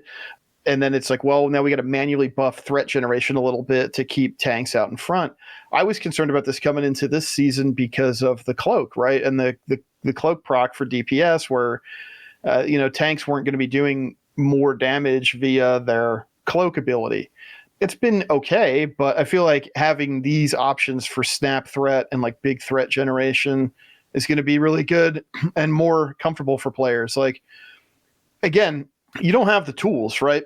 It's not Wrath of the Lich King. I don't have tools for okay, I need to be doing more threat. I need to hit a mocking blow or something, right? Like, that's gone. We don't play like that anymore. So creating that pressure makes it really awkward, and then it becomes frustrating. The tank's frustrated because they can't hold stuff and position it where the group can deal with it. The DPS are frustrated because they're getting killed or they have to back off because of reasons. Yeah. It's just, it doesn't create like combat doesn't flow. So I think this is probably a good way to go. I like that all taunts are going to have the same duration, and doubling the bonus threat generation is huge. Selfishly, as a warrior main, I love the fact that it's not just taunt. It also includes Challenging Shout, which is our AoE taunt. And it also includes Disrupting Shout, which is our talented AoE taunt that is also an interrupt and silence. So just a lot of options for warriors to grab stuff up, hang on to it. Really good change. And, personally, would I like to live in a world where pace of combat was a bit slower and tanking was maybe about more than active mitigation and also included some elements of the past of like bonus threat and use this ability to snap some threat or whatever. I would like that as a player, but I don't think we're moving into that world. I don't think we're ever going back into that being part of the minigame. So just make the tools we have that are explicitly about threat as strong as you can make them. I think that's a good way to start. Yeah, I agree. I think it's a good place to go back to of, hey, tanks should be able to hit taunt, hit 2 or 3, threat generating abilities and feel confident that mob isn't going anywhere, isn't going to run off, and another tank's not going to pull off them or whatever it is. That is there needs to be that confidence level of when my 6-second taunt wears off, it's not going to suddenly turn and start smacking somebody else, right? Like you need to have that confidence there. So I agree with you entirely as far as that goes. Now, you highlighted something about Protection Warrior here with the Apex talents. Did you want to go over the Apex talents for protection? Yeah, we got Prot Warrior Apex talents in this build. We were talking last week. We went over the blog about Apex talents and kind of it was just talents in general at Midnight and kind of what the design philosophy is like and how they want to carry them forward, how Apex talents fit into the mix. I didn't have the Prot Apex talents in front of me at that point. They weren't implemented yet. So they are in this alpha build, and the name of the talent is called Phalanx. Shield Slam, crit strikes, unleash a wave of force, dealing physical damage to all enemies in front of you and reducing the damage they deal to you by 5% for 5 seconds. So, I mean, this just seems incredibly good. It also really emphasizes that they want warriors to be in this space of haste crit being your stats. Like, it was like haste mastery and haste verse back in the day, but last couple expansions, like crit is really pronounced as a warrior stat for tanking, which is kind of cool, I think, because it sort of brings to forward that you're like a master fighter, right? Like you're really good with your weapon and you can use it very effectively. So it kind of makes sense. The 2 middle points increase damage out by Thunderclap and the Wave of Force by 10 and 20%, which is cool. I mean, that ends up being a pretty big Thunderclap if you're going Thane. So like you're clapping away, which I love. I mean, I want to continue to play Thane. And then the capstone is while Shield Block is active, Shield Slam deals 10% additional damage and has a 20% increased chance to critically strike. I love this. This is there was an old talent that used to do this. What was it called? Heavy Repercussions, I think. Heavy Repercussions is a talent in the game now, but it doesn't do what it used to do. And what it used to do was it made Shield Slam do more damage while Shield Block was active.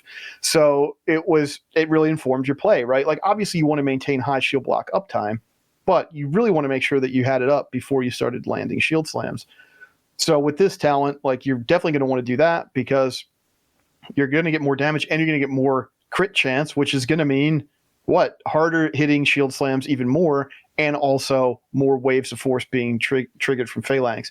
So I love this design. I can't see any situation where like I wouldn't want to take these as my 4 new spec points. You know, even I feel like even for single target for, you know, raid boss tanking, because you're getting that 5% damage, incoming damage reduction every time you land the Shield Slam crit. I mean, that just seems incredibly powerful. And the cool thing is it doesn't really add that much complexity, right? I think that was one thing we kind of got into our discussion last week about, you know, this talent overhaul and sort of how classes are going moving forward and like managing that complexity, which, you know, there's more stuff to say about that, but this doesn't add a lot, right? You want to you want to make sure you have high Shield Block uptime anyway. Now you get rewarded for having that uptime while you're landing Shield Slams. It just seems like a really natural way to incorporate this for the spec. I'm really looking forward to playing around with it and benefiting from it. I think it's a smart design that seems really fun. It incorporates everything that you like about playing Prot Warrior, right? Shield Slam, Thunderclap, Shield Block. Like that's this is what we're doing. So I think it's cool. I don't think we've gotten the new Thane hero talents yet. So you know, we haven't seen that. They're just not yet implemented the last time I looked, but yeah, cool stuff coming.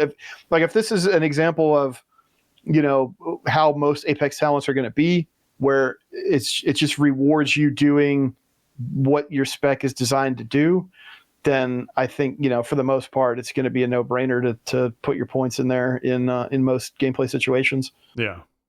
Okay, as far as user interface goes, the cooldown manager has gotten an update specifically about pandemic range spells, damage dealing spells. And so for people who don't know what pandemic is, essentially any damage dealing and healing over time spells that exist out there, once they drop below 5 seconds left in their duration, you can then recast that spell on the target and it will add the initial, let's say initially when you cast it, it has an 18-second duration.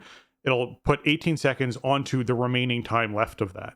So if I have a Moonfire up on a target, and that Moonfire has 5 seconds left on it, and I Moonfire the target again, it'll have 23 seconds left on that Moonfire, because it added 18 seconds to that 5 seconds remaining.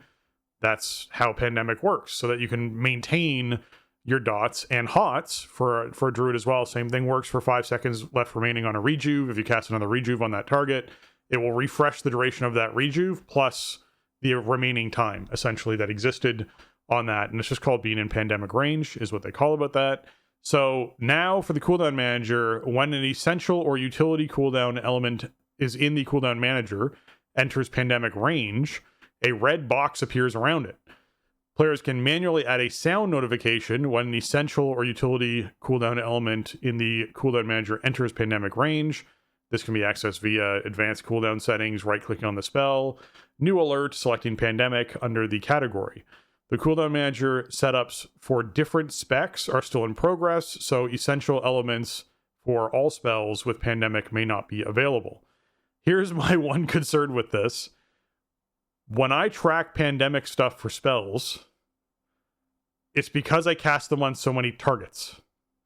If I set up a sound alert, am I going to hear a machine gun of those sounds because I had cast Sunfire and it landed on 12 targets and all those targets have now entered the last 5 seconds? Do I now hear that sound incredibly loud? Or if I was moonfiring and so they're spread one global apart, I suddenly hear that sound effect back to back to back to back to back to back to back because of how my moonfire is spread around different targets with one global in between each of them. So I don't know how this works yet. I haven't tested it yet, but that's my immediate fear upon seeing something like this.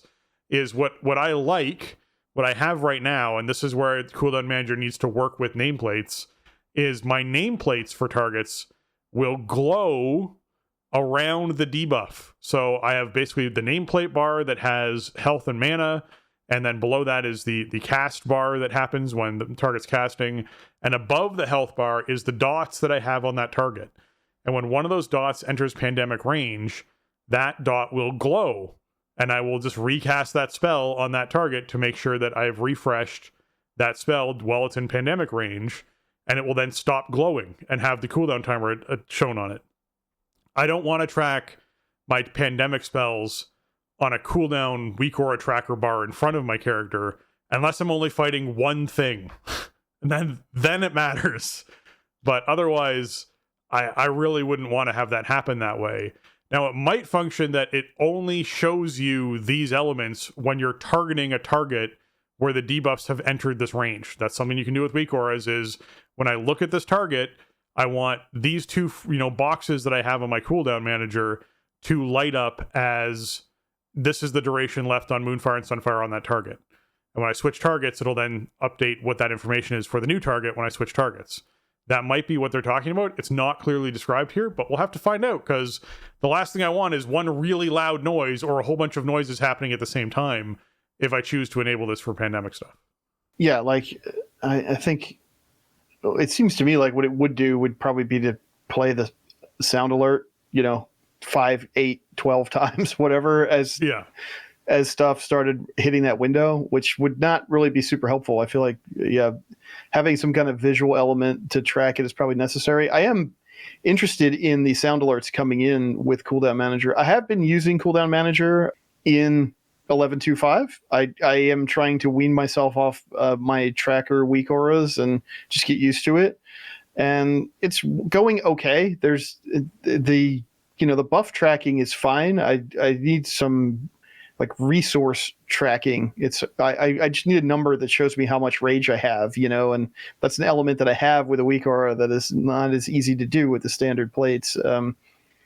And just some stuff like that. So I think there's some cool stuff in there already if people haven't messed around with it. Like it's vastly improved, and I guess the thing is that the UI for editing it is maybe not super intuitive, but you can just drag stuff around. So you can drag and reorder stuff, and you can drag stuff in and out to track or not track.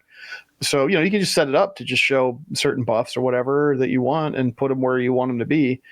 It's pretty nice, but it doesn't hook into as much stuff as maybe as we need in a lot of cases yet. I'm hoping that they will continue to see those types of things get added to its functionality. But it's good to see that they're at least adding stuff in. They're starting to add those hooks. We saw Cooldown Manager come in, and it's like, this is not usable. Then we see the next patch for it, and it's like, okay, this is usable, but it's not perfect.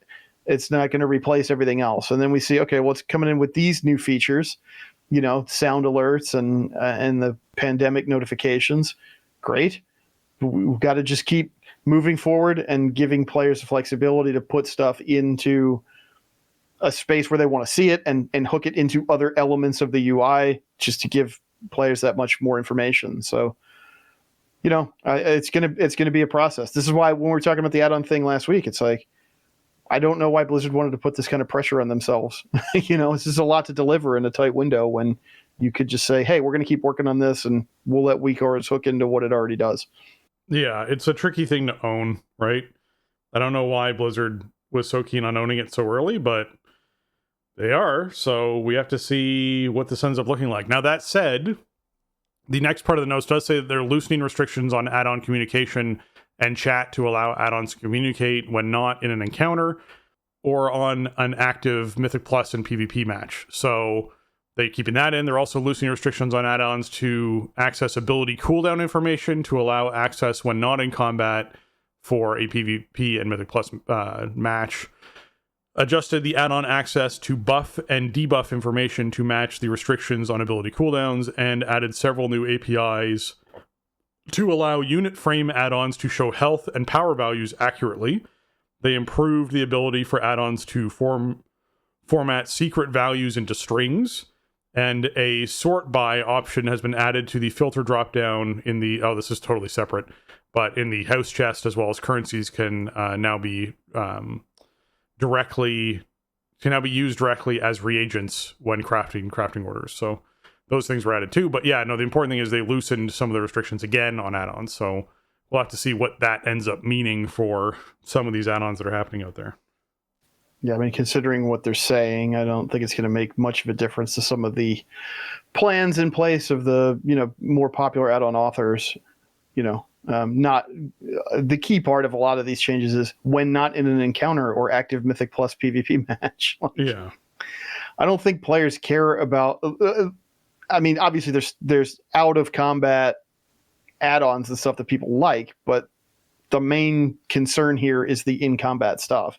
So, it's good that they're loosening restrictions because they put in so many. They made very tight restrictions out of the gate with the initial alpha build. But it's just going to be an ongoing give and take, ongoing layers of iteration, and we'll see where it ends up. I wonder how tight to the vest Blizzard is going to play it by midnight launch. Because again, it all comes back to what are they going to be able to provide us? If they're not going to let the add-on authors do it, then it's just going to, for a lot of players, it's just going to make the game worse. I don't think there's any plain way to say it, more than that. There might still be, the game's still going to work. You're still going to be able to play it, but there's going to just be stuff that wasn't as good as it was before they did this if they don't either flex on some of the add-on restrictions, or they don't massively overhaul the baseline offerings in the next couple months.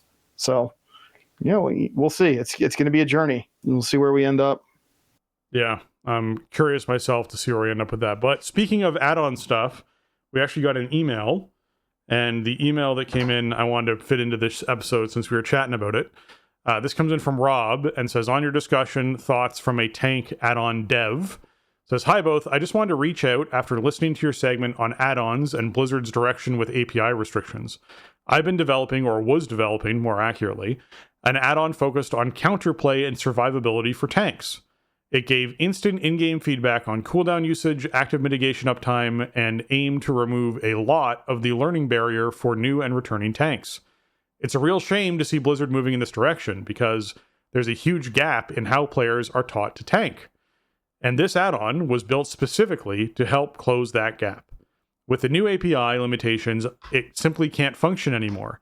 I only had the Paladin module fully finished and hadn't launched yet, but the recent news has basically brought development to a stop.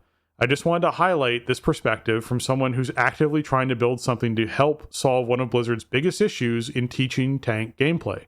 Keep up the great work on the show. Love what you're doing. Cheers, Rob. Well, Rob, I wanted to be sure I fit this in because we were having a little add-on chat there towards the end, and I think this one is a really sort of important topic to touch on, because you are someone who's building this as a passion project. Blizzard isn't paying you to do this. No one's paying you to do this.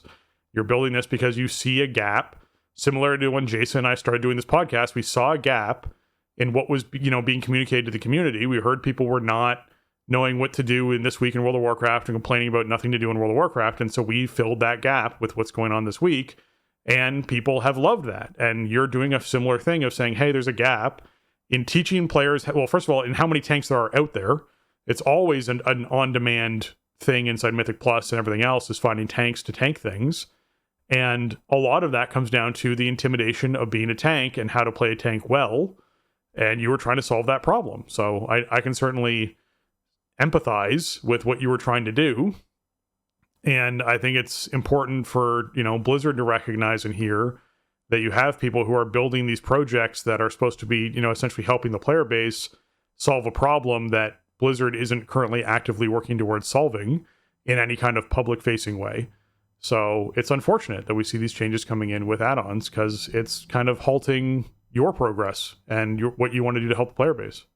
Yeah, I mean, I think it's a perfect example of, where add-ons have kind of traditionally filled the gaps in sort of, not only just in the UI in World of Warcraft, but also in sort of the progression curve, like the way that a player learns to play the game, right? And now some of that could be design philosophy on Blizzard's part. Blizzard games in general, especially like in the era of when WoW came out, they didn't like teach you how to play them.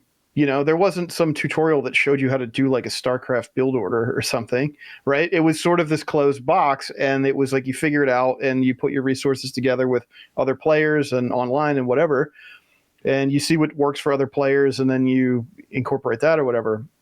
And so, yeah, like tanking in WoW has been tough because a lot of players don't want to do it. There's a lot of hurdles. It's very intimidating. I'm not going to say that it's harder to do than the other roles, because it's not, but what it asks of you to do is different.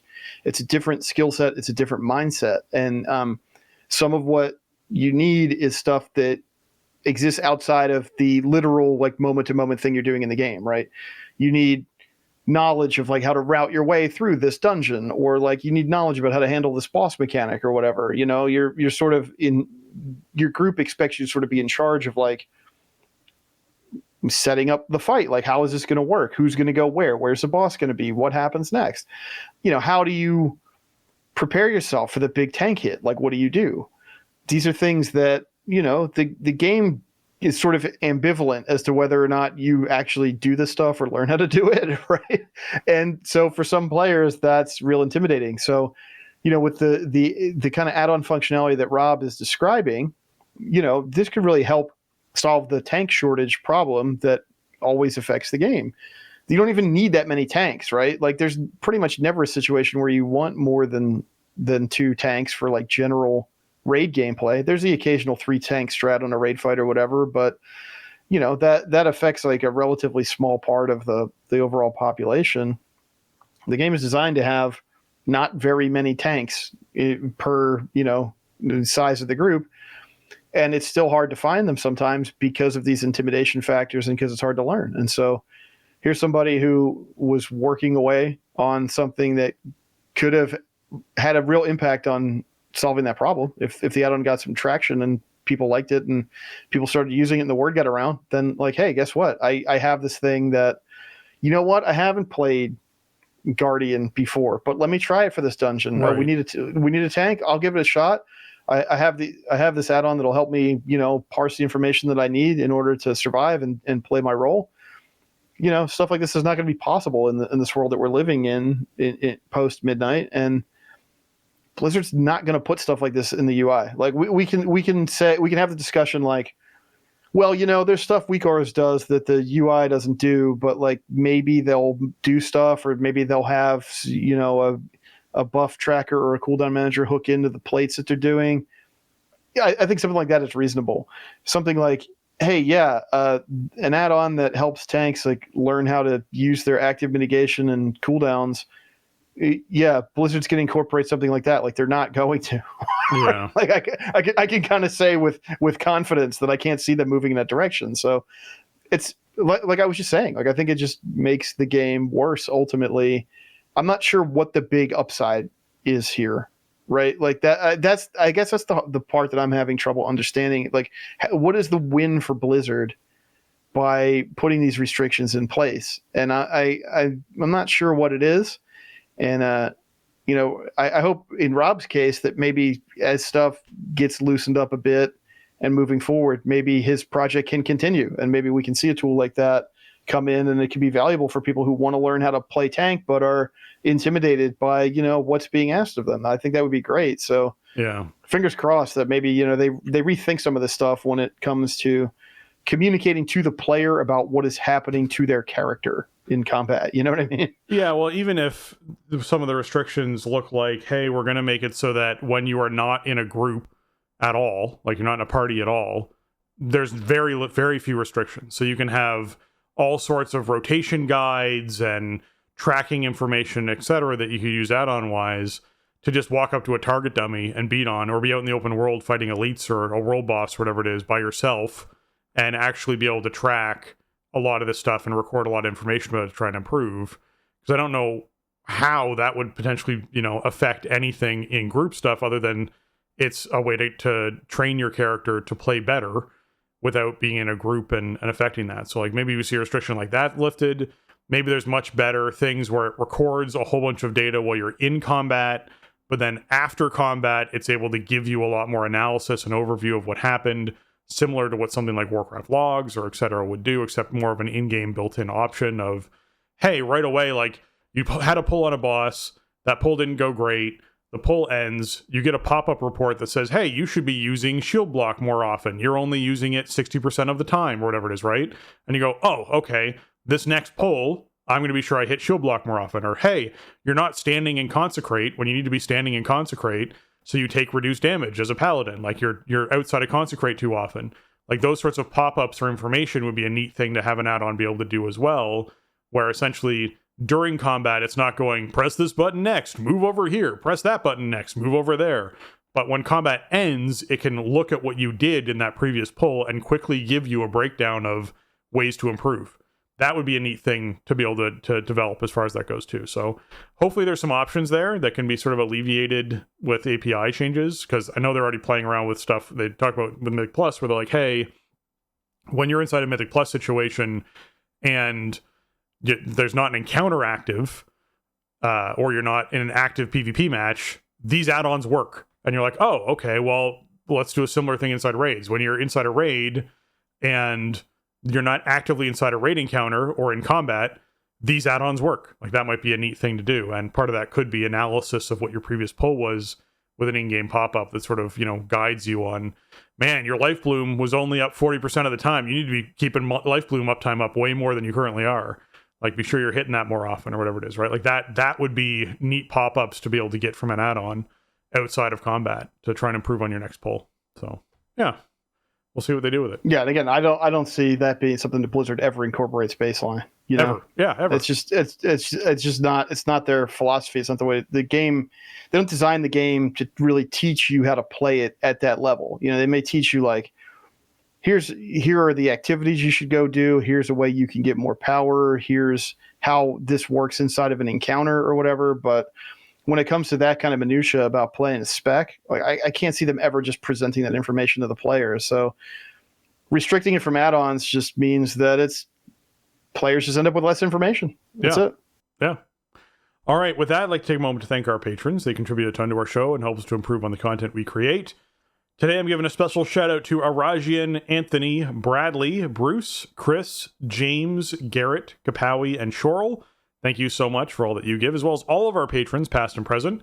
We appreciate you and how you contribute towards the show and help keep the lights on and stuff running and episodes posted and hosted and shared everywhere. So we appreciate all of our patrons. Thank you so much. This week, I'd like to give a shout out to our newest patron, Josh. Thank you so much for hopping in and support the show. And if you want to be a patron and support the show, you can go over to patreon.com/thestartingzone and support the show there. Sign up to be a patron, and we would very much appreciate the support. I know Jason just had to replace a computer monitor that died on him, so I did, yeah. Sorts of things help with man. that. We do need monitors and stuff in order to do the show. So yeah, I mean, patron support's incredible. It's the reason why the show has been so consistent over the years, for sure. Welcome aboard, Josh. Great to have you along with us. And yeah, as I like to say, if you like today's episode, thank a patron. They're the ones who keep the show on the rails, to keep episodes coming to you. So thank you for everything over the years. Yeah.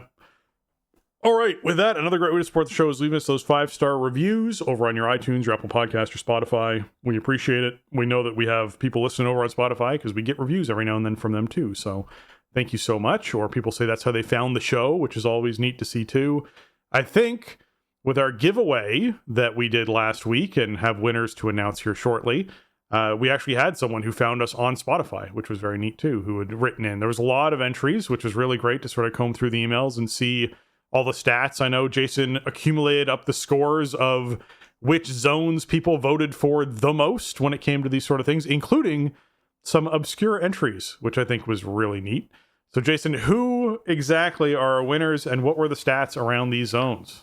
Okay, so yeah, what we asked was for the Dreadlord Regalia giveaway, was if people write in with their favorite zone from Legion. I love that question because we're the starting zone. And also I love the outdoor world of the game, and I love hanging out there. And so it's always cool to see how that connects with other players.